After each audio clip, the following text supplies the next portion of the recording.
پەرلەمانی عێراق جەخت لەسەر خوێندنەوەی بودجەی 2018 دەکات، بەڵام فراکسیۆنە کوردستانیەکان و نوێنەرانی پارێزگایی بەسرە بایکۆتی دانیشتەکانی خوێندنەوەی بودجە دەکەن.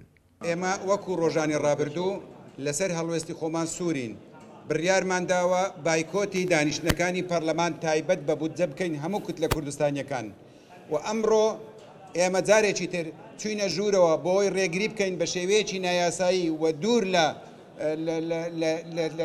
لە کاریگەری سلبیەکانی بودجە تێنەپەڕێ. هەر لەم کۆنگرێدا بڕیاردەری لێژنەیی دارایی لە پەرلەمانی عێراق یاسای بودجەی 2018 بە نایاسایی لە قەڵەم دەدا. لە قاعەی پەرلەمان داخوازیەکانی خەڵکی کوردستانمان داوەتە ئەندامانی پەرلەمان بۆ ڕێی عالەمی و لەوێ باسمان لەوە کردووە کە ئەو نوسخەی دووەمەی موازنەکە هاتووە نوسخەیەکی ناقانونی نادەستوریە، بۆیە ئێمە ئەگەری ئەوەیە سکاڵای یاسایی لە محکەمەی اتحادی تۆمار بکەین.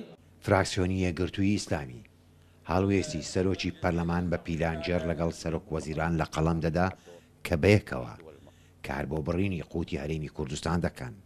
سەرۆک وەزیرانی عێراق ئەیەوێ بە سیاسەتی قۆڵبادان قوتی میلەتی ئێمە ببڕێ و ئێمە نابێت دەرفەتی ئەمەی بدەینێ و بەداخەوە هەڵوێستی سەرۆکایەتی پەرلەمان هەڵوێستێکی لاواز و متەواتیە لەگەڵ ئەو وەزعی کە بەڕێز سەرۆک وەزیران ئەوێ بیسەپێنێ لەسەر خەڵکی ئێمە. کورد ناڕزایی خۆی سەبارەت بە بودجە دەردەبڕێ لەلایەکی تریشەوە.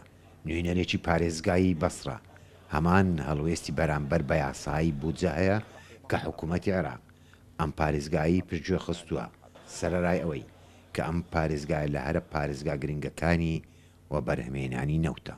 الموازنة عبارة عن أخطبوط هاوسەنگی وەکو ئەختەبوتە یان ئەشکەبووسێکە کە دەیەوێ گەلی عێراق لەناو ببات. داوامان لەو پارێزگایانە کرد کە نەوت بەرهەمدێنن لە هەر بەرمیلێکی نەوت $5 بۆ ئەم پارێزگایانە تەرخان بکەن و ئەمەش یاسایی ئەم پارێزگایانەیە کە سەر بە هەرێمیان. هەر بۆیە دادگای فدرال بڕیارێکی دەرکرد تێدا حکوومەتی فدرال ناچار دەکات کە پابەند بێ بە بڕیارەکانی دەوڵەتی عێراقی، بەڵام حکوومەتی عێراق سەرپێچی لەو بڕیارانە دەکات. وا ڕادەگەیەنرێت کە بودجەی 2018 بە خراپترین بودجە لە مێژووی عێراقدا دەژمێدرێ. لە کۆتاییش هەموو لایەنێک چاوەڕێن کە هەرسێ سەرۆکایەتی عێراق لە کۆبوونەوەیەکی نێزیکدا ڕێگە چارەیەک بۆ یاسایی بودجە بدۆزنەوە. لە بەغداوە نزار عەبدوڵڵا، دەنگی ئەمریکا.